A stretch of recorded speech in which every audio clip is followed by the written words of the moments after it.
गोविंद बोलो, हरि गोपाल बोलो, गोविंद बोलो, मन गोपाल बोलो, राधा रमण हरि गोविंद बोलो, गोविंद बोलो, मन गोपाल बोलो, राधा रमण हरि गोविंद बोलो, गोविंद बोलो, मन गोपाल बोलो, राधा रमण हरि गोविंद बोलो, गोविंद बोलो, मन गोपाल बोलो, राधा रमण हरि गोविंद बोलो, गोविंद बोलो बोलो गोपाल बोलो, गोविंद बोलो बोलो गोपाल बोलो, राधा रमण हरि गोविंद बोलो, राधा रमण हरि गोविंद बोलो, गोविंद बोलो, मन गोपाल बोलो, गोविंद बोलो, मन गोपाल बोलो, गोविंद बोलो, मन गोपाल बोलो, राधा रमण हरि गोविंद बोलो, राधा रमण हरि गोविंद बोलो, गोविंद बोलो, मन गोपाल बोलो, राधा रमण हरि गोविंद बोलो। जय जय श्री राधे, जय जय श्री राधे, जय जय श्री राधे। वृंदावन बिहारी लाल की जय, कृष्ण कन्हैया लाल की जय, गोपाल जी महाराज की जय, गिरिराज धरण भगवान की जय, गोपेश्वर महादेव की जय, राधा रमण लाल जी महाराज की जय, बांके बिहारी लाल जी महाराज की जय, भागवत जी भगवान की जय, वांग्मय ब्रह्म की जय, शब्दमय ब्रह्म की जय, अक्षरमय ब्रह्म की जय, वाक्यमय ब्रह्म की जय, भागवत महापुराण की जय, व्यास जी महाराज की जय, परम श्रद्धेय श्री सुखदेव जी महाराज की जय, परम पावन पुण्यतिथि अक्षय तृतीया की जय, अक्षय तृतीया सदैव अमर रहे, अक्षय तृतीया की जय, तिथि की जय, गो माता की जय, गौ माता की जय, धर्म का जय हो, अधर्म का नाश हो, प्राणियों में सद्भावना हो, विश्व का कल्याण हो। जय जय श्री राधे, जय जय श्री राधे, जय जय श्री राधे। सच्चिदानंद रूपाय विश्वोत्पत्त्यादि हेतवे तापत्रय विनाशाय श्रीकृष्णाय वयं नुमः, श्रीकृष्णाय वयं नुमः, श्रीकृष्णाय वयं नुमः। वंशी विभूषित करा नवनीरदाभात् पीतांबरा दरुणवेम्ब फलाब्धरोष्टात् पूर्णेन्दु सुंदर मुखादरविंद नेत्र कृष्णात् परम किमपि तत्त्वमहं न जाने। कस्तूरी तिलकं ललाट पटले वक्षस्थले कौस्तुभं नासाग्रे वरमौक्तिकं करतले वेणुकरे कंकणं सर्वांगे हरिचंदनं सुललितं कंठेश्च मुक्तावलिं गोपस्त्री परिवेष्टितौ विजयते गोपालचूड़ामणिम्। ओम विष्णुवे नमः, नारायणाय नमः, श्री कृष्णाय नमः, श्री कृष्णाय नमः, ओम श्री कृष्णाय नमः। ओम श्री कृष्णाय नमः।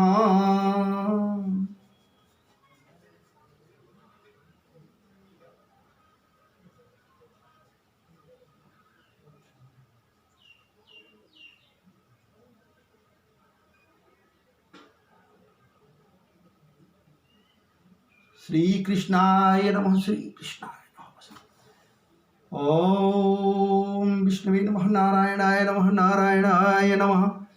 भागवत महापुराण की जय।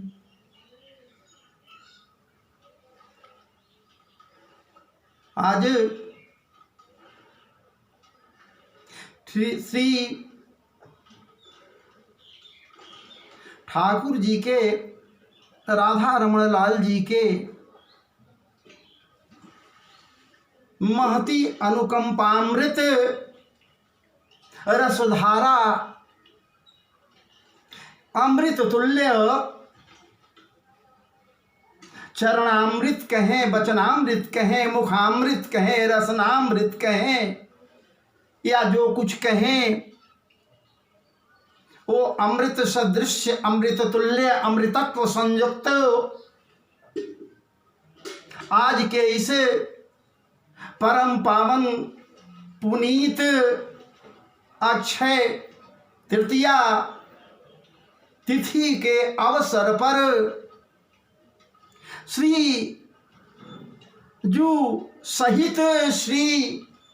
जू सहित राधा रमण लाल जी के महती अनुकंपामृत संयुक्त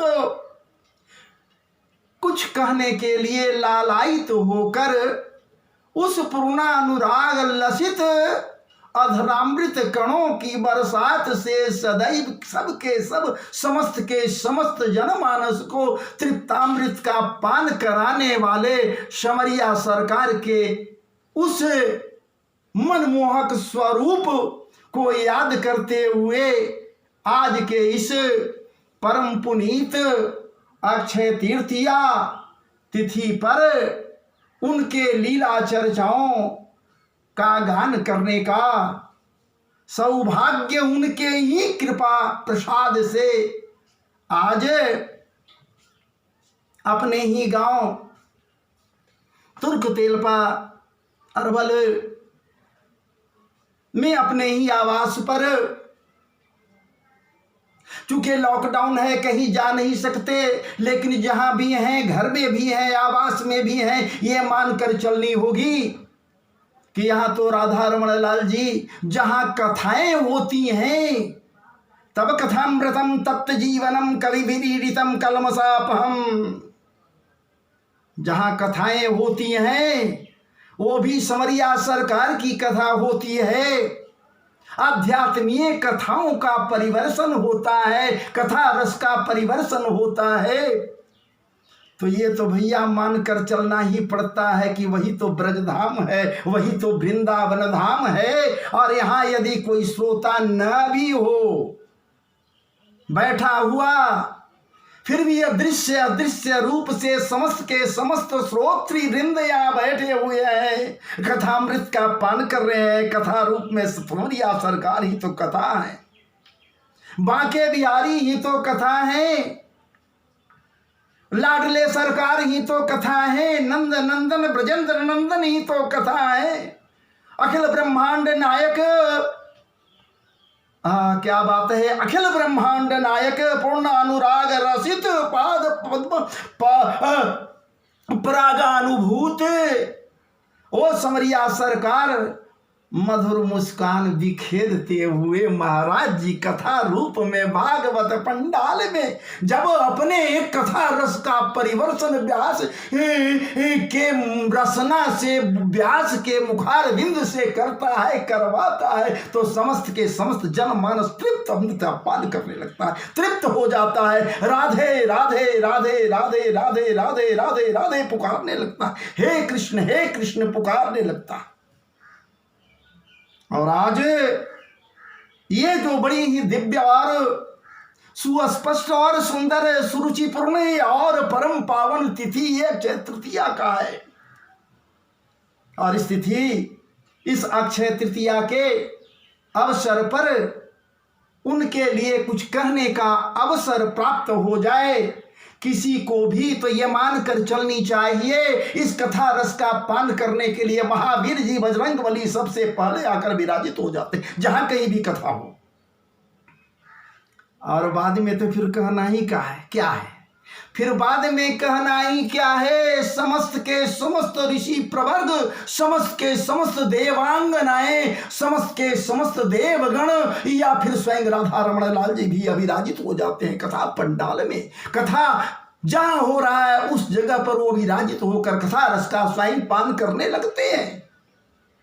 बिना उनके कृपा का कथा रस का कोई पान करा ही नहीं सकता, कुछ बोल ही नहीं सकता है, कुछ कह ही नहीं सकता है, कुछ सुन ही नहीं सकता है, कुछ सुना ही नहीं सकता है, कुछ सुनाने का प्रयास नहीं कर सकता है। तिनका तो हिल ही नहीं सकता है, भला व्यास कहाँ से कुछ बोल दे। व्यास गादी के भैया हम लोग अधिकारी नहीं है, लेकिन बैठकर उनके चर्चाओं, उनकी चर्चाओं के उनको करने के लिए सौभाग्य प्राप्त हो जाए तो ये राधा रमण लाल जी की कृपा, ये प्रियाजू की कृपा। मैं कुछ नहीं बोलता, मुझ में क्या विषाद, मैं तुच्छ तुच्छ तुच्छतम दास, मैं दास बनने का प्रयास करता हूं उन दासों को जो उनके दास हैं। लेकिन यदि बन जाऊं तब ना, दासन के दासन के दासन के दासन के दासन के दासन के दासन के दासन के चरण पादुकाओं का दास किसी को बनने का मिल जाए मौका भैया, ये तो सबसे बड़ी उपलब्धि होगी। इसलिए यह बात भी तय प्राय है कि राधा रमण लाल जी या बांके बिहारी लाल जी या समस्त के समस्त नियमता जो अखंड अखिल ब्रह्मांड नायक है, उनका कोई दास कैसे बन सकता है। जब बनेगा वहां पहुंचने के लिए भैया सीढ़ी की आवश्यकता होगी, वही सीढ़ी तो दास है उनका, भक्त ही तो उनका दास है, भक्त वत्सल है। और ये आज अक्षय तृतीया पर्व पर ओ समरिया सरकार सामले सलोने गात वाले बांके बिहारी के कृपामृत से ओतप्रोत होकर जब तक कोई उनके कृपामृत से ओतप्रोत न हो जावे तब तक उसके अंतरात्मा में भक्ति जगने को है ही नहीं। आध्यात्मिक वातावरण का विन्यास हो ही नहीं सकता। जब आध्यात्मिक वातावरण का विकास विन्यास नहीं होगा तो भला विज्ञता का विकास कहां होगा। और जब विज्ञ कोई हो जाए तो आंखें सदैव स्वयं खुल जाती है और रसना तट पर रसना को हो जाना है उनके लीला चर्चा का गान करने के लिए।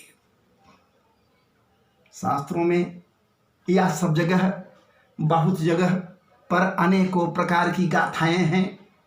आज अक्षय तृतीया को के अवसर पर अनेकों प्रकार की कथाएं हैं, गाथाएं हैं। आज क्या क्या हुआ, बहुत सी बातें हुई हैं आज के दिन में। उसी परिप्रेक्ष्य में मैं आपको लिए चलता हूं एक जगह पर। आज के ही दिन गंगा अवतरण हुआ था।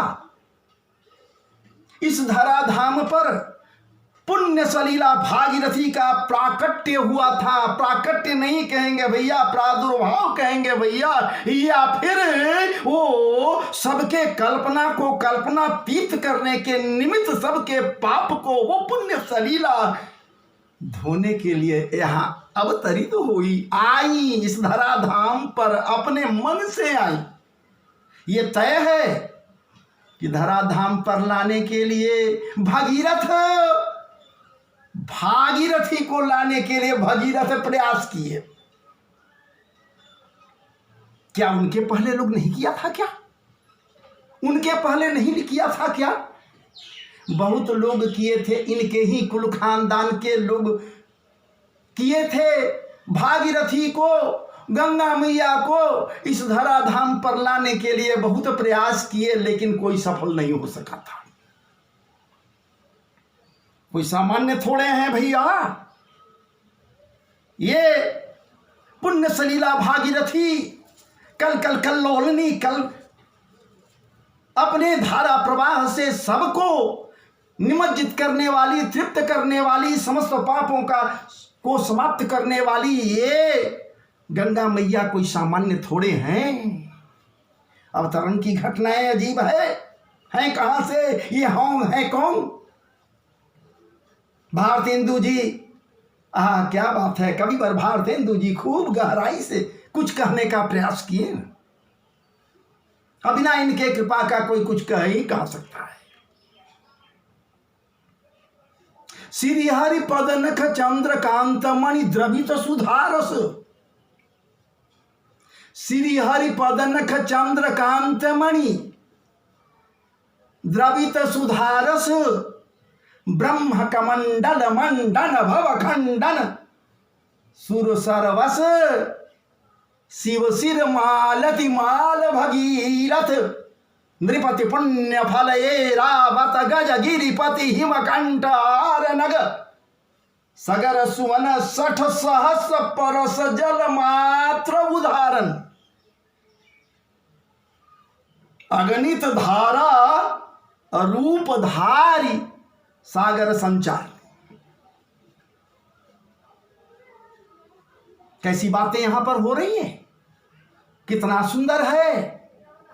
इस पद्य में ही जो भाव को स्पष्ट भारतेंदु जी के द्वारा किया गया वही तो स्पष्ट कर देता है भैया कि ये कौन है, इनका प्राकट्य हुआ कैसे, क्यों हुआ।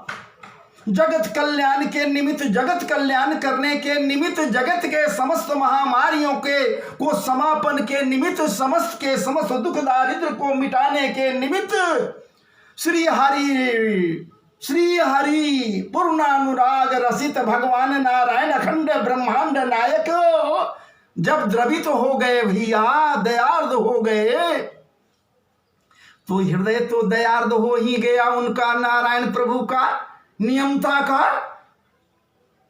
लेकिन हृदय के साथ साथ भैया उनका अंग प्रत्यंग दयार्द हो गया, द्रवित हो गया, कण कण उनका द्रवित हो गया।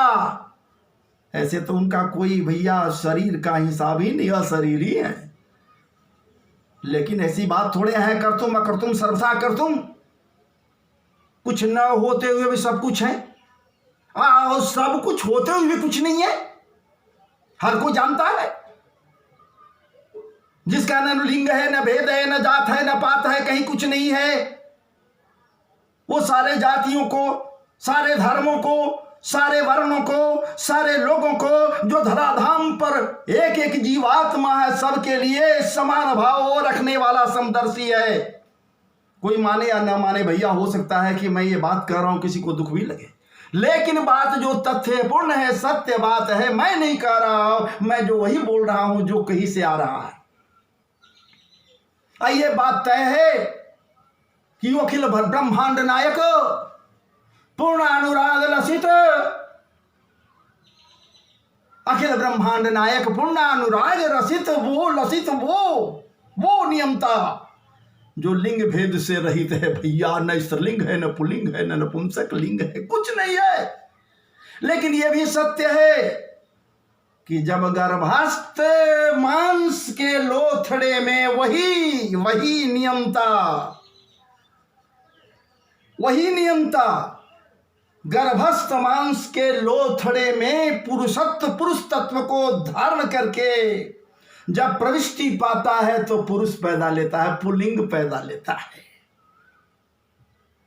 और वही नियमता जिसका कोई लिंग भेद नहीं है भैया, जब स्त्री तत्व को धारण कर करके उसी मांस के लोथड़े में, गर्भस्थ मांस के लोथड़े में जब प्रविष्टि पाता है तो स्त्री लिंग पैदा होती है। क्या बात है, स्त्रीलिंग पैदा लेती है। और वही नियमता जब दोनों गुणों को साथ लेकर एक साथ पुरुष तत्व या फिर स्त्री तत्व को धारण करके गर्भस्थ मांस के लोथड़े में प्रविष्टि पाता है, प्रविष्ट होता है भैया, तो किन्नर पैदा लेती है। लेकिन उसका कोई लिंग भेद नहीं है, कुछ नहीं है, न जात है, न पात है, कहीं कुछ नहीं देखता वो। व्याधस्याचरणं ध्रुवस्य च वयो, बार बार मैं यही कहता हूं, व्याधस्याचरणं ध्रुवस्य च वयो विद्या गजेन्द्रस्य का कुब्जाया किम नाम रूपमधिकम किम तत्सुदामनोधनं वंशः को विदुरस्य जादव पते उग्रस्य किम पौरुषम भक्तः तुष्यति केवलं न च गुणैर्भक्त प्रियौ माधवः। ऐसा हमारा वो मनमोहन संवरिया सरकार है, ब्रजेंद्र नंदन अखिल ब्रह्मांड नायक मनमोहन सरकार ऐसे स्वभाव को लिए हुए है जो कहता है ये भी बात है ना, सब संत लोग भी कहते हैं ना कि भाव कुभाव अनखया लसहूँ, नाम जपत मंगल दिशि दसहूँ। भाव से, कुभाव से, दुष्टता से, गाली देना भी अगर चाहो तो गाली देकर भी, वैमनस्यता को भी अपना करके यदि उसको नाम लेना चाहते हो तो तेरे सामने समस्त दिशाओं में, दसों दिशाओं में मंगल ही मंगल नजर आएगा। लेकिन ये तो भैया सदुपयोग नहीं उसके नाम का हुआ, ये तो नाम का दुरुपयोग हो जाएगा। क्यों नहीं सदुपयोग किया जाए, उसके नाम को प्रेम से लिया जाए। ये बात तो यहाँ हुई, मैं तो बहक जाता हूँ भैया, कहाँ चला जाऊँगा कहना मुश्किल है, लेकिन जहाँ आना है वहीं पहले आ जाऊँ ना। तो श्री हरिपद नख चंद्रकांत मणि, बिना उनके मर्जी का कुछ नहीं होता। मैं पहले कहा ये गंगा अवतरण यहाँ करानी है, गंगा को धराधाम पर लानी है ताकि सबका कल्याण हो सके। इसलिए महाराज जी राजा सगर के द्वारा एक यज्ञ करवा दी। ठाकुर जी की इच्छा हुई, उनके मन में ये डाल दीन कि एक यज्ञ किया जाए। अश्वमेघ यज्ञ किया गया। अश्वमेघ यज्ञ का घोड़ा इंद्र चुरा कर ले जाकर कपिल मुनि के आश्रम में बांध दिए। क्या सोच रहे हैं, क्या विचार कर रहे हैं? इंद्र यदि कुछ करता है अपने मन से करता है थोड़े। मैं पहले कहा कि जब तक वो नहीं चाहते हैं कहीं कुछ नहीं होता, एक पत्ता तो डोल ही नहीं सकता भैया, फिर इंद्र का क्या विचार। इंद्र भी यदि कुछ करने के लिए तत्पर हुआ, इंद्र भी यहाँ तत्पर होकर आया, घोड़े को चुराया, घोड़े को हरण किया, तो ठाकुर जी के इच्छा से, मन से कहीं मिलेगा नहीं। ये अपना भाव है भैया। आखिरकार कैसे इंद्र के मन में आ गया कि मैं चुरा लूं? इसलिए कि अगर वो इंद्र पदवी प्राप्त कर लेगा तो इंद्र हो जाएगा, मैं पदभ्रष्ट हो जाऊंगा, पदच्युत हो जाऊंगा। क्या इंद्र ये नहीं जानता कि आज न कल ही ये तो होना ही होना है ना।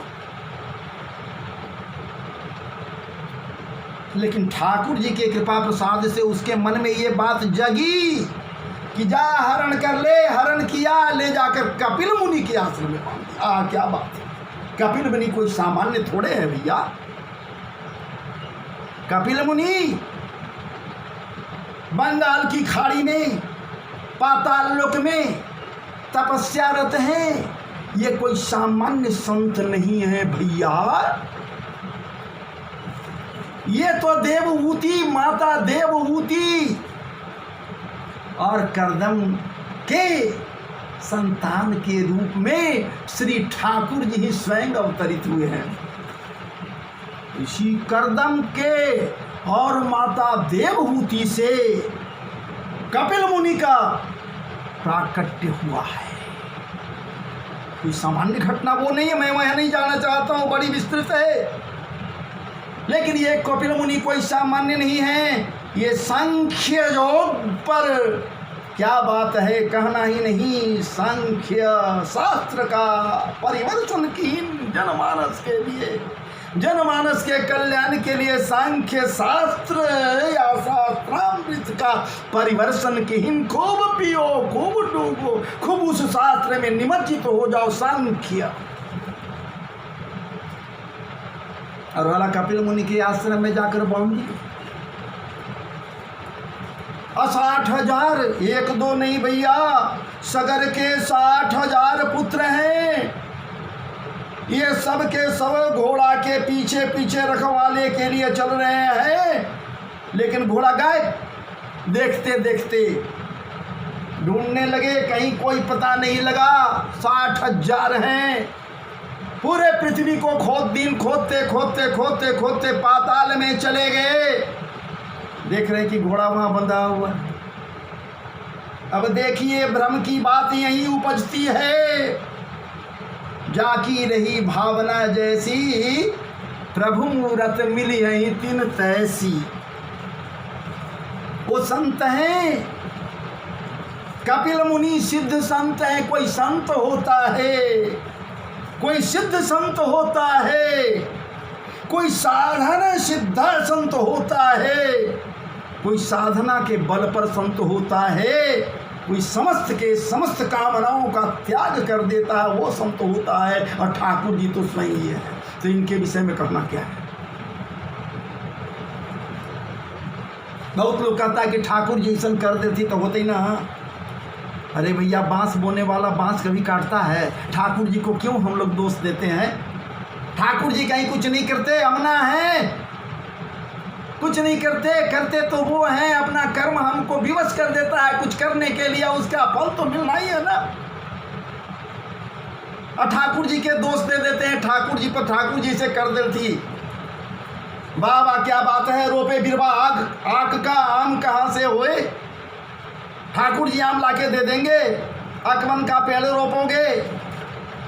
ये तो बात उचित नहीं न हुई भैया, उचित है क्या? नहीं उचित, हमको समझ से तो नहीं उचित लग रहा है।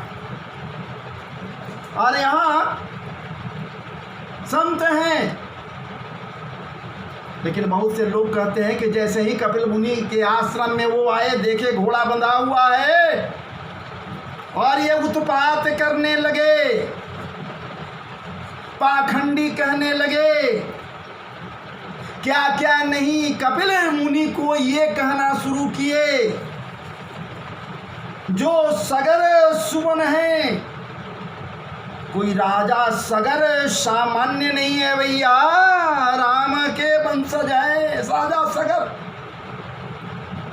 जिसमें भगवान राम का आविर्भाव हुआ, प्राकट्य हुआ, अवतरित हुए।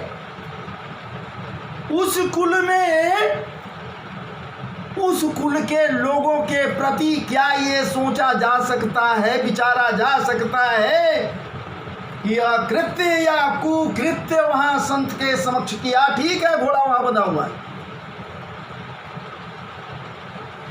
क्या उनका विवेक नहीं था क्या कि कहाँ वो यज्ञ हो रहा है अयोध्या में, और कहाँ ये पाताल लोक है, यहाँ बंगाल की खाड़ी।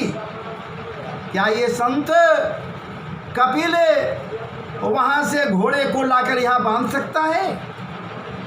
संभव नहीं है, सवाल ही नहीं है कि घोड़े को बांध सकता है। ये सोचने पर वो विवश नहीं हो सकते थे। वो जबकि सगर सुवन 60 सहस परस जल मात्र, सगर राजा सगर के 60,000 पुत्र हैं। तब भैया लोग कहते हैं, बहुत लोग कहते हैं, इनके कृत्य से क्रोधित हो गया संत, और क्रोध में जब आंखें खोला, क्रोधित होकर के उसके क्रोधाग्नि में जलकर ये सब के सब भस्म होकर राख हो गए। फिर संतत्व कहाँ भैया? फिर वो संत रहा कहाँ? संत कहाँ रहा? संत नहीं रहा। संत तो वो है जिसने क्रोध पर विजय प्राप्त कर लिया। अगर क्रोध पर विजय प्राप्त कर लिया तो मोह पर विजय प्राप्त कर लेगा, और मोह पर विजय प्राप्त कर लिया तो समस्त के समस्त कामनाओं पर विजय प्राप्त कर लिया। भैया क्रोध कैसे चढ़ता है? क्रोध चढ़ता है कैसे, विचारणीय प्रश्न है। कभी कभी बातें होती हैं तो मैं अपने मित्रों के साथ ये बात जरूर कहता हूँ कि क्रोध चढ़ता है कैसे। क्या मुझे नहीं होता था? मुझे भी क्रोध चढ़ता है। प्रयास करते हैं कि क्रोध न चढ़े। कब चढ़ता है? इच्छाएं, अनंत अनंत इच्छाएं समस्त मानवों के अंदर आत्मा में है भैया। मुझे ये मिल जाए, मुझे ये मिल जाए, मैं वो ले लूं, मैं उसका ले लूं, मैं उसका ले लूं, मैं उसका झपट लूं। और यदि वो नहीं मिलता है भैया, नहीं झपट पाता है, नहीं प्राप्त होता है, तो क्रोधाग्नि में धधकने लगता है, क्रोध चढ़ जाता है, क्रोध चढ़ जाता है। और जब क्रोध चढ़ता है तो मोह का वशीभूत होता है, मोह के बस में हो जाता है। और जब मोह के बस में हो जाता है तो उसका समूल नष्ट हो जाता है। जितना सुकृत्य है वो कुकृत्य में बदल जाता है। संत का संतत्व नाश हो जाता है। क्या ये कपिल मुनि नहीं समझ रहे थे? क्या? हाँ, ये बात जरूर है कुछ बोले वहां जरूर, देखे जरूर, लेकिन भैया उनके क्रोध से भस्म नहीं हुए। ये 60,000 पत्र इनके थे, उत्पात मचाने लगे। अपने गलत कृत्य के कारण ये भस्मीभूत हो गए। क्योंकि संत है, संत हृदय नवनीत समाना। आखिर संत कहते हैं क्यों भैया? संत का हृदय तो नवनीत होता है, नवनीत शीतल होता है भैया, माखन होता है शीतल। इसलिए तो हमारे समरिया सरकार नवनीत चुराते हैं। ब्रजे वसंतं नवनीत चौरम गोपांगणानां चदुकूल चौरम श्री राधिकायां हृदयस्य चौरम चौराग्रगण्यम पुरुषं नमामि। ये नवनीत चुराते हैं क्योंकि नवनीत शीतल होता है। एक समय की बात है, चलिए मैं वहां भी आपको लेकर चलता हूं। लंबा हो जाए वीडियो, इससे कोई फर्क नहीं पड़ता। वहां लेकर चलता हूं। बाल्यकाल में बाल सुलभ चंचलताओं के मध्य हमारे समरिया सरकार घुटुरन चलत रेणुतन मंडित मुख दधि लेप किए, उस समय की बात पर आपको लेकर चलता हूं। मैया जसोदा है, प्रांगण के अंदर में किसी कक्ष में कोई कार्य कर रही है। और तब तक इधर समरिया सरकार मदन मोहन ब्रजेंद्र नंदन गोपाल जी महाराज, छोटे बच्चे हैं, बालक हैं ना, घुटुरन चलते चलते चलते चलते जहां पर भांड रखा हुआ है, मटकी है 2 रखा हुआ, वहां पहुंच जाते हैं भैया। और उस मटकी में क्या है? माखन भरा हुआ है, नवनीत भरा हुआ है, माखन भरा हुआ है। ठाकुर जी वहां पहुंचते हैं और भांडे में दोनों हाथ को डाल देते हैं भैया। माखन में दोनों हाथ को डाल देते हैं, माखन निकालने का प्रयास करते हैं। अंदर से माता विचार करती है, मेरा छौना, मेरा लल्ला कुछ बोल नहीं रहा, कुछ कर रहा है क्या? मैं ही पूछ बैठती हूँ। माता पूछती हैं, कृष्ण क्वा करोति किम पितिरति श्रुत्वैव मातुर बचा। चलिए आगे मैं नहीं जाऊं। माता पूछती है कि रे कृष्ण क्या कर रहा है बेटा,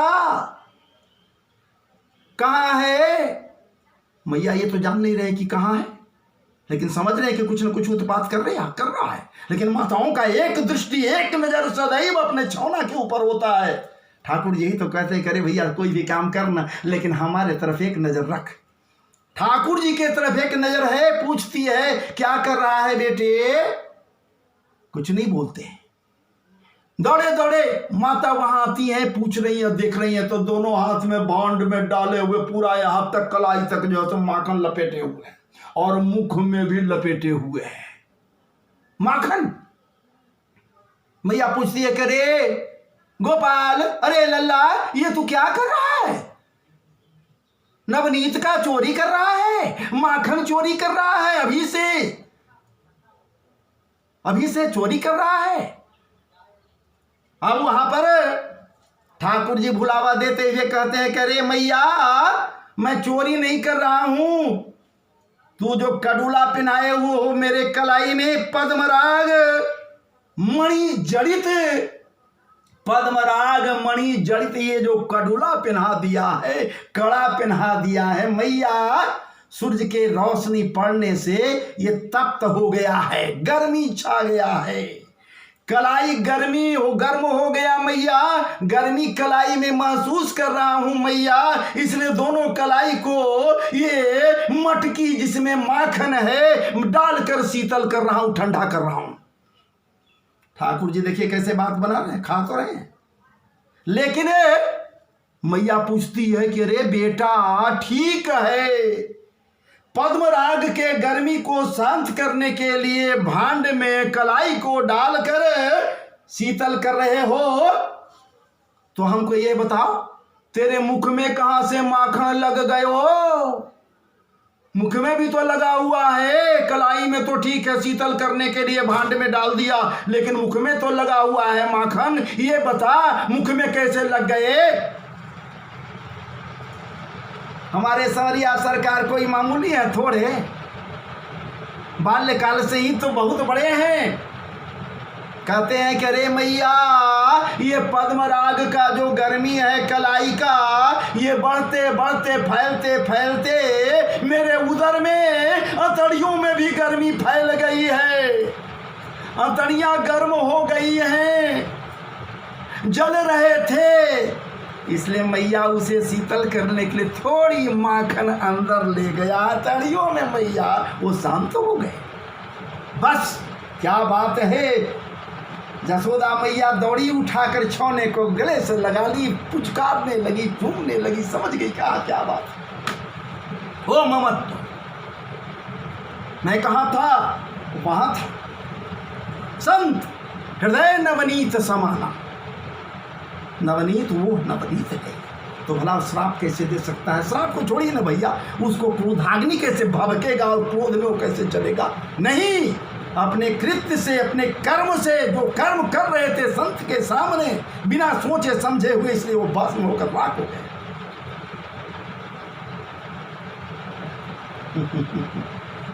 और महाराज जी,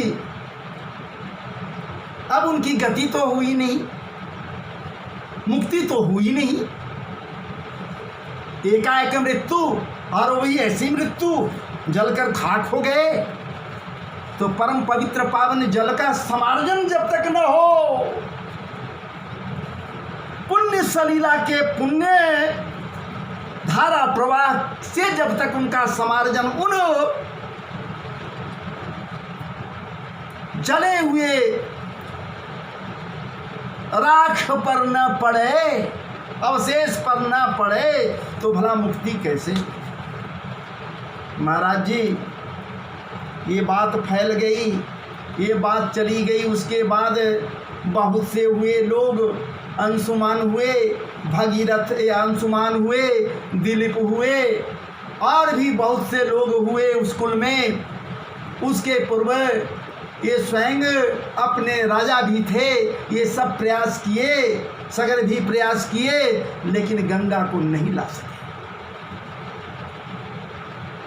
तब इस काम के लिए भगीरथ, राजा भगीरथ जब हुए, तो भगीरथ महाराज जी तपस्यारत हो गए, और तपस्यारत होने के बाद ये माता गंगा को प्रसन्न करने में आगे बढ़े। उसके पूर्व भगवान नारायण को प्रसन्न किए, ब्रह्मा जी को प्रसन्न किए, क्योंकि ब्रह्मा जी को जब तक प्रसन्न नहीं करेंगे तो भला वहाँ तो कमंडल में है, ब्रह्म कमंडल मंडल भवखंडल,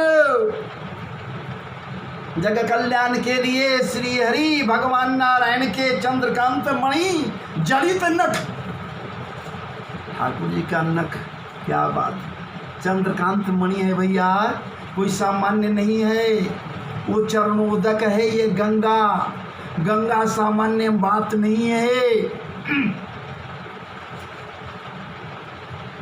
अगर विष्णु का चरणोदक गंगा को यदि पान कर लिया जाए तो पुनर्जन्म न विद्यते, ऐसा शास्त्रों का हिसाब है। दोबारा जन्म नहीं, मरण, जन्म मरण के हिसाब से मुक्ति मिल जाना है। गंगा पुण्य सलीला है, और भगवान नारायण के कृपा प्रसाद से ब्रह्म कमंडल, ब्रह्मा जी के कमंडल में है। अब वहां से आना है उनको, उसके लिए ब्रह्मा जी को प्रसन्न कीन। ब्रह्मा जी के ठीक है भाई, गंगा मैया को तपस्या करके प्रसन्न किए, जबरदस्त तपस्या की भगीरथ मैया तैयार तो हो गई, कहेंगे ठीक है हम चलेंगे, लेकिन मेरे बेग को कौन सहेगा? मेरे बेग को जब मैं नीचे पाक स्वर्ग से पाताल से स्वर्ग से जब आकाश से नीचे की ओर आऊंगा तो मेरे बेग को कौन सहेगा? मैं पाताल फोड़कर पाताल में चली जाऊंगा। लेकिन भैया सहर्ष तैयार होने के पूर्व भी माँ गंगा नारायण प्रभु या ब्रह्मा जी से कहती हैं कि ऐ प्रभु, मुझे धरा धाम पर जाने के लिए कह रहे हो तो हमको ये बताओ, धरा धाम पर समस्त के समस्त पापियों का पाप मुझ में धुलते रहेगा। मैं पुण्य सलीला होते हुए भी मैं पुण्यकारक नहीं रहूंगी। मैं पापात्माओं के पाप से पगती रहूंगी, पचती रहूंगी, मैं भी गंदा हो जाऊंगी। इसलिए मैं तो नहीं चाहती कि धराधाम पर जाऊं। लेकिन प्रभु कहते हैं कि अरे गंगा, अरे भागीरथी, अरे पुण्य सलीला, अभी तो भागीरथी है नहीं, अभी अरे गंगा सुन, अभी सुन, सिर्फ तुझ में पापी लोग ही स्नान नहीं करेंगे, पाप नहीं धोएंगे। अरे धराधाम है, यहाँ पुण्यात्माओं का भी प्रदेश है। एक से एक पुण्यात्मा है, और जब ये पुण्यात्मा तुझ में पहुँचेंगे, स्नान करेंगे, मज्जन करेंगे, दर्शन करेंगे, पान करेंगे, तो तुम त्रिविध भय दूर मिटावत, तीनों प्रकार के भय सबका दूर मिटा देगी।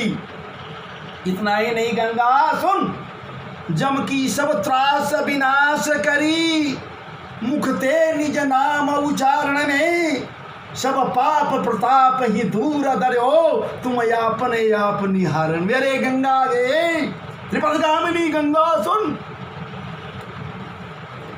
सबके पाप को समाप्त कर देगी, पुण्य सलीला बनी रहोगी। तेरा तुझ में उसका पाप का धोने के बाद भी कभी उसका असर नहीं होगा।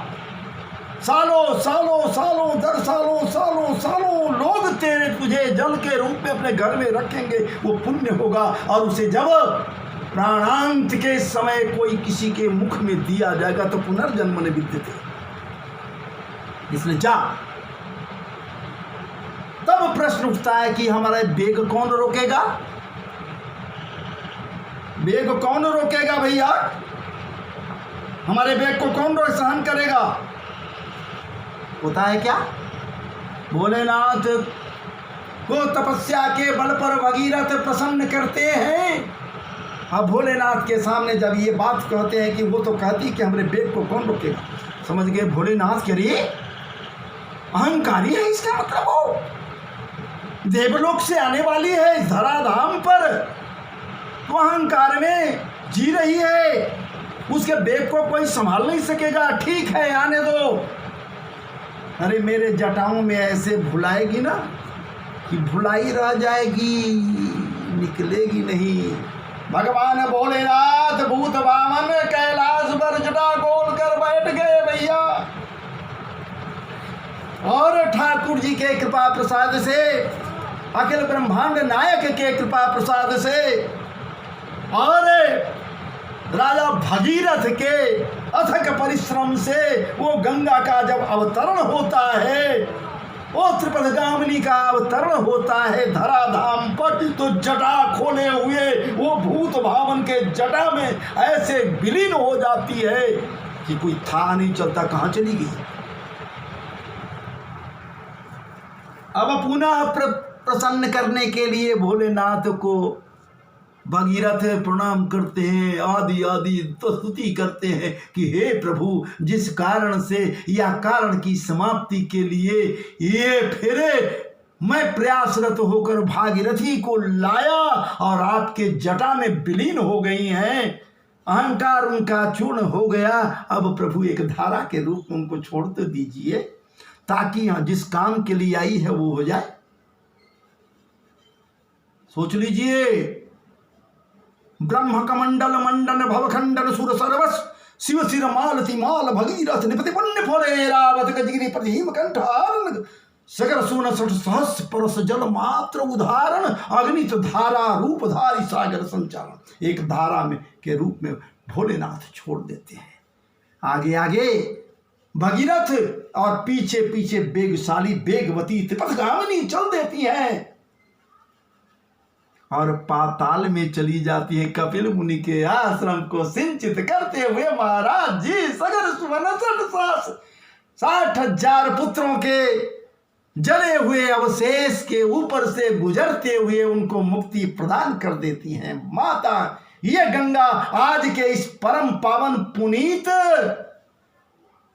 अक्षय तृतीया के अवसर पर आप समस्त श्रोतृवृंद, मित्र वृंद, बाल वृंद, वृद्ध वृंद, माताएं, बहनें, बच्चे, बच्चियां, आप सबों के लिए, खास करके आज के युवा लोगों के लिए एक अनुभूति के रूप में मैं इसे प्रस्तुत कर रहा हूं। और निश्चित रूप से मुझे पूरा विश्वास है कि निश्चित रूप से इस प्रस्तुति को आप पसंद करेंगे, कमेंट करेंगे, शेयर करेंगे और मुझे उत्साह बढ़ाएंगे। जय जय श्री राधे, जय जय श्री राधे, जय जय श्री राधे। विष्णु भगवान की जय। श्रीमन्नारायणाय नमः, श्रीमन्नारायणाय नमः, श्रीमन्नारायणाय नमः। बांके बिहारी लाल जी महाराज की जय। भागवत जी भगवान की जय। भागवत महापुराण की जय। जय सीताराम। हर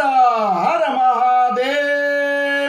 जय जय श्री राधे, जय जय श्री राधे, जय जय श्री राधे।